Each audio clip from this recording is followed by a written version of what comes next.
Una noticia sobre política mexicana y lo más interesante que ha pasado por lo menos hasta este domingo 6 de octubre. Primera noticia. Corren a Lili Telles del programa de Ciro Gómez Leiva. Mejor dicho, Ciro Gómez Leiva decidió ya no defender a Lili Telles y ya no tenerla en su programa, en su espacio de televisión, en Radio Fórmula. En primera instancia, Lili Telles se molestó, pero hay un contexto claramente. En primera instancia, ¿qué dijo Lili Telles? Lili Telles se expresó en su cuenta de X, o antes llamado Twitter. Escribió un mensaje en donde puso: ya no estaré en el programa de Radio Fórmula de Ciro Gómez Leiva. La empresa suspendió mis participaciones. Agradezco atentamente a Radio Fórmula y a Ciro Gómez Leiva por el tiempo en el que colaboré en el espacio. En primera instancia, Lili Telles tuvo una respuesta más o menos calmada, pero claramente se ha especulado al respecto de este nuevo inicio de sexenio de Sheinbaum, que pues varios panelistas, más que nada de la derecha o conservadores, pues fueron destituidos o sacados de espacios de televisión, como por ejemplo Denise Dresser, esta pseudo periodista.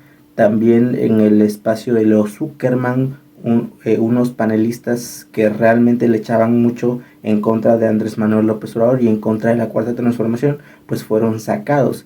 Y a esto obviamente hay un aura de que se dice que están sacando a los opositores, en este caso a Lili Telles, la están sacando del espacio de Ciro Gómez Leiva. Pero hay un contexto claramente, hay que explicarlo. Ciro Gómez Leiva lo explica claramente, explica que los productores de Radio Fórmula, de la cadena de televisión en donde trabaja Ciro, y en donde también Ciro es una cabeza, porque es como ya una imagen de Radio Fórmula, pues los productores de ahí ya no querían a Lili Telles. ¿Por qué no la querían? Obviamente por sus participaciones muy escandalosas o mediáticas, que claramente ayudaban, pero que ya era muy bajo su rating de Lili Telles, porque ya no era una palabra pues creíble. Era más que nada el espacio de Lili Telles era un espacio de comedia básicamente, y ya no generaba mucho rating, aparte de muchísimas quejas al respecto de su tipo de hablada, de cómo se expresa básicamente con puras groserías Lili Telles. Y ahí Ciro dijo que ya no decidió defenderla, porque varias veces le pidieron que se fuera Lili Telles. Funcionarios, directivos de la empresa no aprobaban sus colaboraciones, lo que Lili decía, y así me lo hicieron saber en varias ocasiones. Conversamos, como lo hacemos, y continuamos. Pero así fue desde el principio. Esta decisión, más que decisión, este comentario de directivos de Fórmula se volvió a dar hace unos días y yo ya no la objeté. Fui yo quien ya no lo objeté. Y bueno, al final, ¿qué significa esto? Que ya no tendremos los espacios cómicos de Lili Telles, esos espacios en donde nos hacían reír y podríamos sacar memes al respecto de Lili Telles. Ya no tendremos esas valiosas o entretenidas participaciones de Lili Telles. Segunda noticia, se abre una investigación no oficial, por lo menos una investigación periodística en contra de Carlos Alarraqui. En sí no es en contra, es una... podríamos llamarle como un tipo de colusión, pero colusión legal obviamente, en el cual se nota como Carlos Alarraqui pues tiene obviamente recursos económicos de gobernadores de la oposición. Recordemos que no tiene mucho tiempo que Carlos Alarraqui se le acusó con pruebas verídicas de que estaba recibiendo dinero del gobierno panista de Chihuahua, de Maru Campos. Hay que recordar esta investigación que fue cierta, el cual Alarraqui recibió en su programa Typical TV pues una cierta cifra a cambio, hay que decirlo, de cierto marketing gubernamental pues del gobierno obviamente panista de Chihuahua, que en términos legales pues está bien, porque es un medio de comunicación, está bien, pero obviamente raya en lo que se podría decir del chayote, por así decirlo, que obviamente reciben y que no se puede negar de que Carlos Larraqui obviamente no tiene un medio de comunicación imparcial, en el sentido de que recibe dinero de los panistas. En este caso se está investigando que está recibiendo o que recibió en su tiempo dinero por parte del gobierno emesista de Jalisco, de Enrique Alfaro.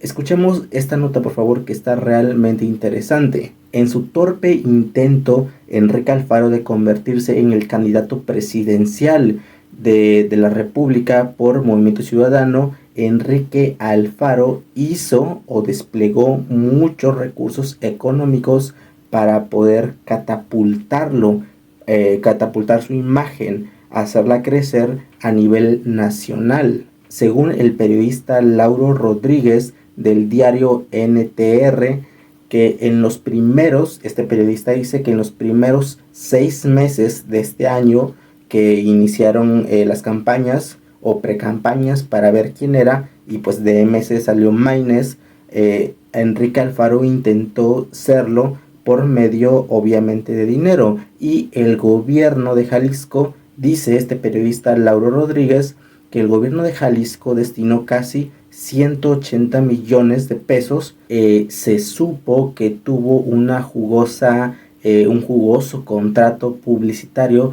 con la compañía de Carlos Larraqui, que se llama Larraqui Bros TV SADCB. Mediante una serie de contratos recibió a Larraqui con esta empresa de su propio dominio, el cual hizo público estos contratos el periodista Jonathan Lomelí, cuya suma que da a conocer asciende a los 904,798 pesos, o sea, casi 1 millón de pesos en publicidad para el medio de Carlos Larraqui, que es en sí Atypical TV, su medio de comunicación, el cual realmente, recordemos que no tiene mucho, que estaba pidiendo una cooperación de 15 o de 20 pesos para sobrevivir.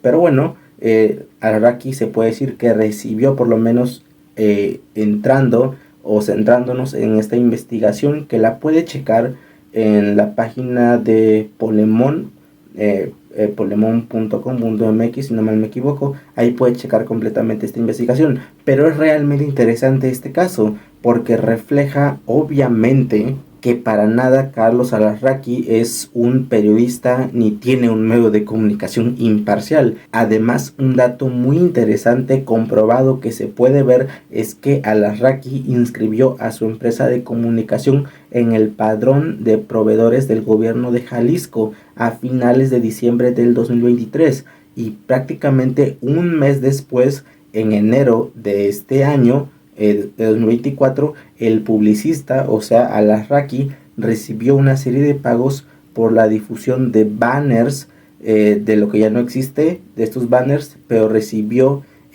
dinero por publicitar estos banners en su medio de comunicación, en sus páginas de internet. Por lo tanto, se puede decir que Larraqui pues no es una blanca palomilla, que digamos, y en sí hay que decir que no está mal lo que hace Carlos Larraqui, viéndolo desde una visión empresarial de un medio de comunicación ya constituido. Pues no tiene nada de malo tener ciertos contratos gubernamentales, pero obviamente estos contratos gubernamentales que tiene Larraqui, pues obviamente lo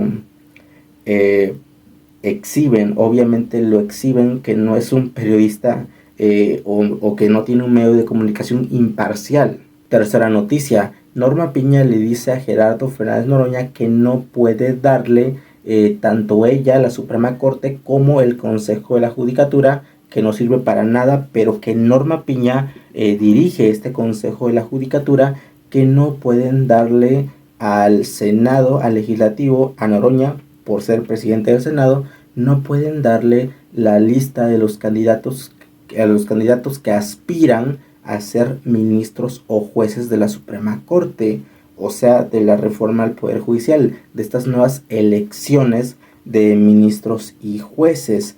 Según Norma Piña, está diciendo que hay amparos, o sea, esto es increíble, amparos que prohíben que el Consejo de la Judicatura, en donde ella manda, de este listado, porque se tiene que resolver el amparo, se tienen que resolver los recursos legales que están dando o que están interponiendo mismos jueces de la Suprema Corte, jueces federales de distrito, o sea, de cada estado de la República, que son casi la mayoría. O sea, hay muchos jueces federales que ya emitieron amparos para que todo, desde el proceso legislativo, desde cada estado hasta quitarlo del diario oficial de la Federación, parar todo este proceso de cada estado que se hace para que se pueda promulgar esta reforma al Poder Judicial, que se detengan. Hicieron todo eso y ahora llega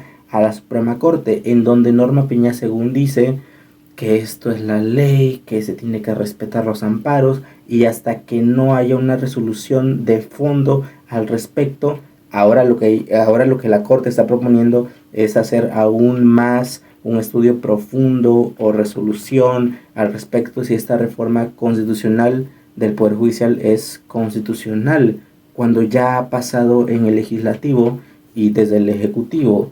O sea, el Poder Judicial en sí se quiere proponer como un poder supremo, un poder que puede estar por encima del ejecutivo y legislativo, que puede estar en contra del máximo poder, que es una elección, que los ministros de la Suprema Corte no en sí es un poder democrático.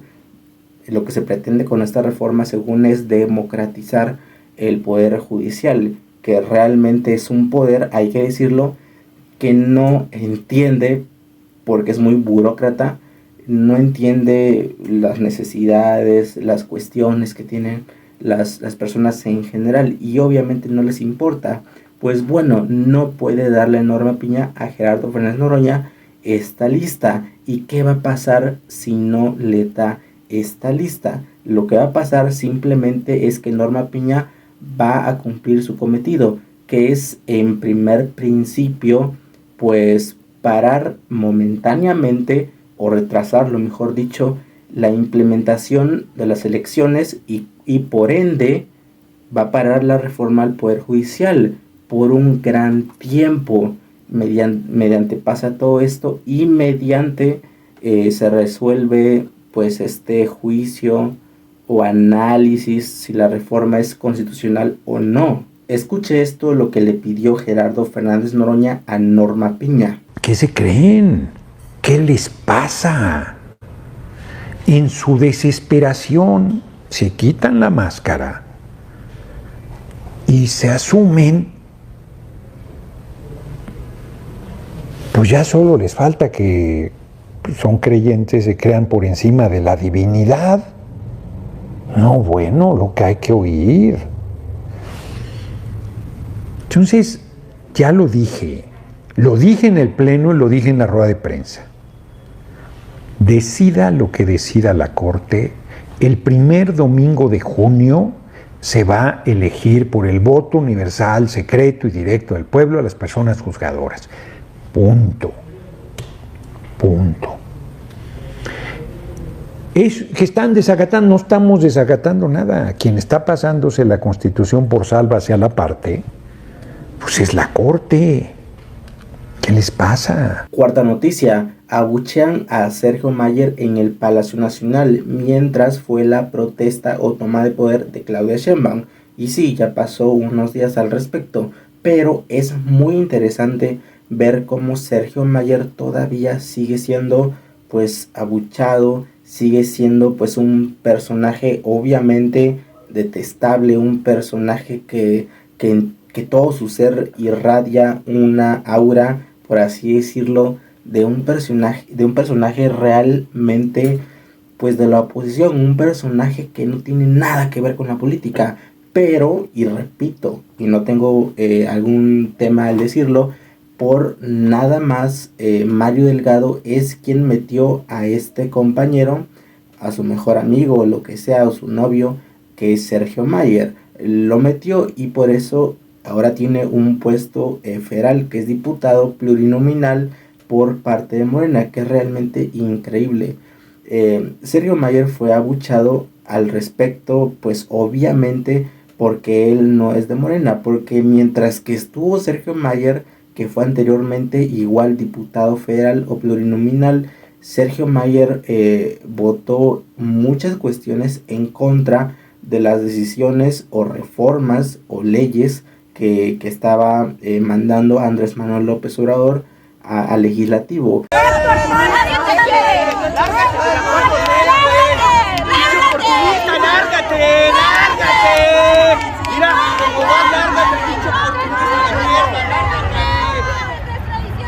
¡Lárgate, oportunista! ¡Lárgate! ¡Un aplauso para Mayer! ¡Viva nuestras tradiciones y nuestras fuentes de empleo! Ahí está Pedro López Perdiz. Sí, estamos buscando un buen momento para ¡Lárgate! Sergio Mayer las reprobó todas, votó en contra, y aparte Sergio Mayer fue a la marcha rosada, a la marcha a favor del INE, a favor de Xochitl Gálvez, y aún con todo eso, pues fue elegido por Mario Delgado para ser su compadre, básicamente, es su compadre. Y aparte también a Sergio Mayer le reclaman sobre el caso de Héctor Parra, si no mal me equivoco, que realmente no sé quién sea, pero según es un caso judicial, es un caso que él está involucrado, que realmente no hay que tocar esos temas porque eso ya es un poco de temas de escándalos, de temas de espectáculos que no van nada al respecto sobre esto, que eso es sobre política. Y en sí, en política hay que decir, o yo digo que la presencia de Sergio Mayer en todos sus niveles, en la presidencia, en el gobierno, porque está en el legislativo, que es parte del gobierno en sí, no el gobierno en turno, pero es parte de los poderes que representa la bancada de Morena, pues es una gran decepción, por lo menos para mí, por lo menos para muchos, porque Sergio Mayer para nada representa un espíritu de obradorismo, para nada.